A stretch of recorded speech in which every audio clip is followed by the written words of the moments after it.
30 मे पासून पुन्हा आमरण उपोषणाचा इशारा देणारे मराठा नेते मनोज जरांगे पाटील यांच्या भेटीला मुख्यमंत्र्यांचं शिष्टमंडळ पोहोचलं.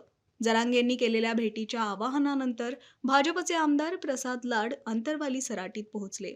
यावेळी प्रसाद लाड यांनी स्वतःला जरांगेंचा लहान भाऊ म्हणत शब्द दिला. तसंच यावेळी लाड यांनी ओबीसी समाजाचे नेते लक्ष्मण हाके यांच्यावरही निशाणा साधलाय. पाहुयात लाड यांनी नेमकं काय म्हटलं. दादानी मला आवाहन केलं की प्रसाद भाऊनी मला माझा भाऊ म्हटलंय, समाजाचा एक कार्यकर्ता म्हटलंय. मी आज इथे कुठल्याही कॅपॅसिटीमध्ये आमदार म्हणून नेता म्हणून आलो नाही, तर मी एक समाजाचा सर्वसामान्य घरातला मुंबईमध्ये परळ सारख्या भागात वडील कामगार असलेला कार्यकर्ता, आज पक्षामध्ये, समाजामध्ये, व्यवसायामध्ये, प्रतिष्ठेमध्ये, सामाजिक कार्यकर्त्यामध्ये स्वतःचं नाव कमवलेला एक कार्यकर्ता. मला एक अभिमान वाटला की मनोज दादांनी मला इथे आवाहन केलं की प्रसाद भाऊ जर माझ्याकडे इथे चर्चेला आले, माझे प्रश्न समजून घेतले, तर आम्ही देखील त्यांच्या खांद्यावर मान टाकायला तयार आहे.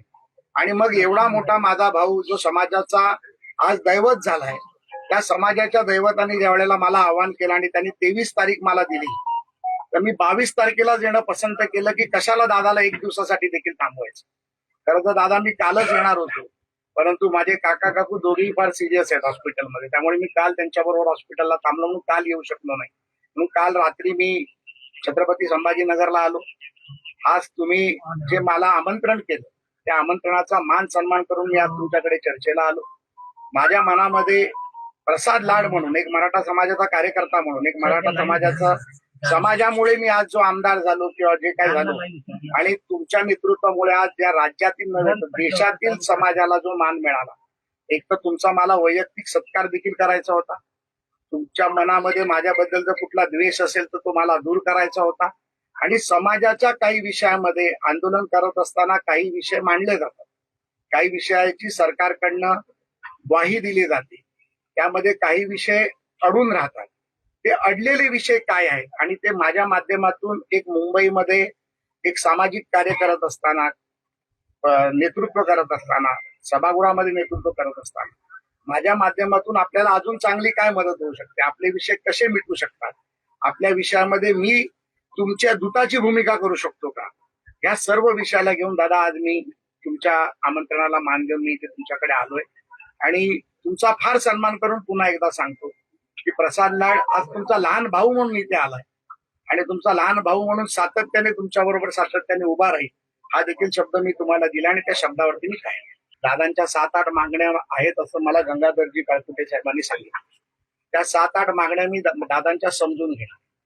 निश्चितपणे त्या मागण्या समजून घेतल्यानंतर उपसमिती असेल, सरकार असेल, राज्य सरकार असेल, या मागण्या का झाल्या नाही, बघा प्रत्येक गोष्टीला कारण असतं.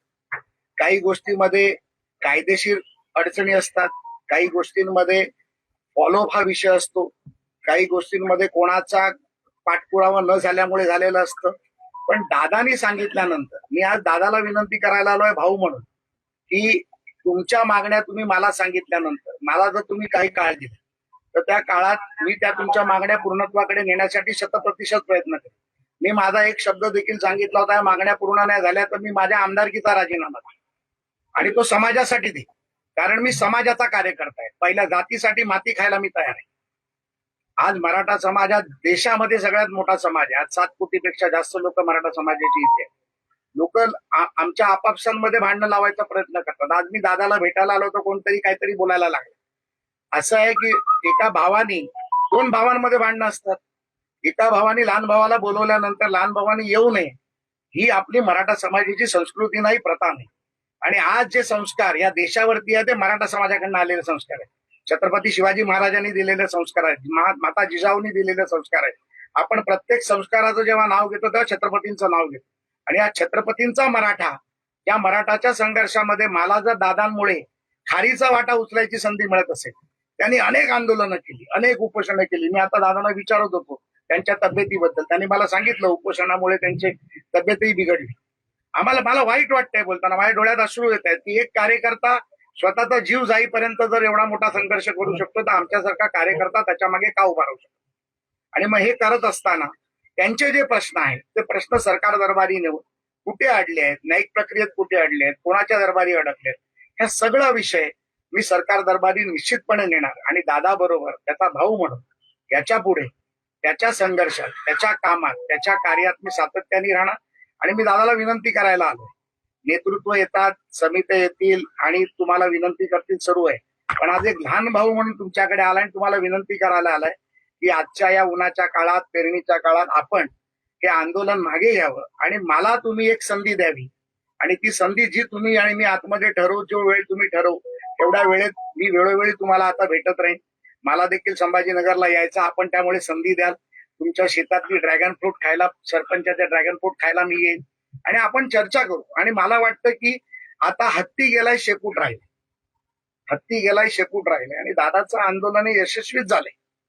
आणि त्यामुळे पुढचं देखील जे काही त्यांच्या समाजाबद्दलच्या भावना, आदर, मागण्या आहेत त्या पूर्ण होतील याची मला खात्री आहे.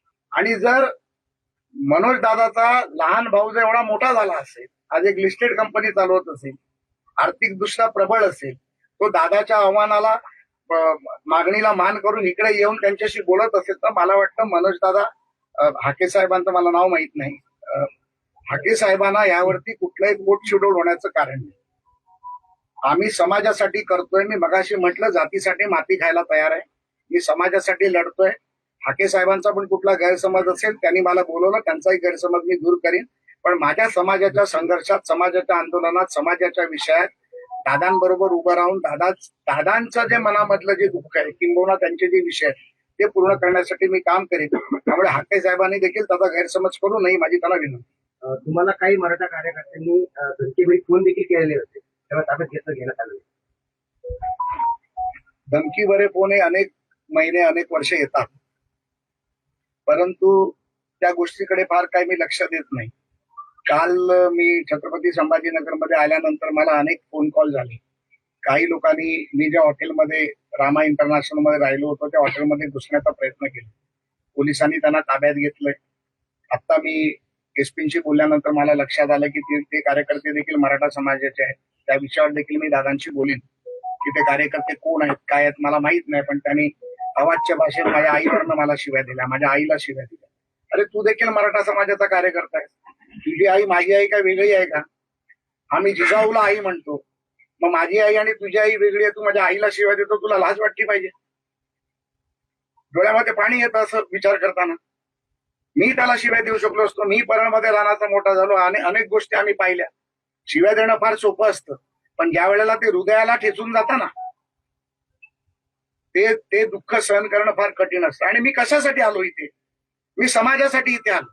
450-500 किलोमीटर लांब दादाच्या आव्हानावरती मी समाजासाठी इथे आलो. आजपर्यंत अनेक शिष्टमंडळ आले, पण मात्र तोडगा काही निघाला नाही. आता वाटतंय तुम्हाला तोडगा निघाला? मी तुम्हाला सांगितलं ना, जो व्यक्ती चांगल्या भावनेतून आणि विषय संपावा या भावनेतून येतो, ती आग धुसपसत न ठेवता ती आग विझली पाहिजे आणि त्यातून समाजाचं भलं झालं पाहिजे. आणि ज्या भावनेतून आज दादाला भेटल्यानंतर, त्याच्या तब्येतीची विचारपूस केल्यानंतर मला जे वाटतं की मला असं वाटतं की दादाने याच्या पुढे उपोषण करू नये, ही माझी भाऊ म्हणून त्यांना विनंती राहील आणि माझी त्यांना मागणी राहील.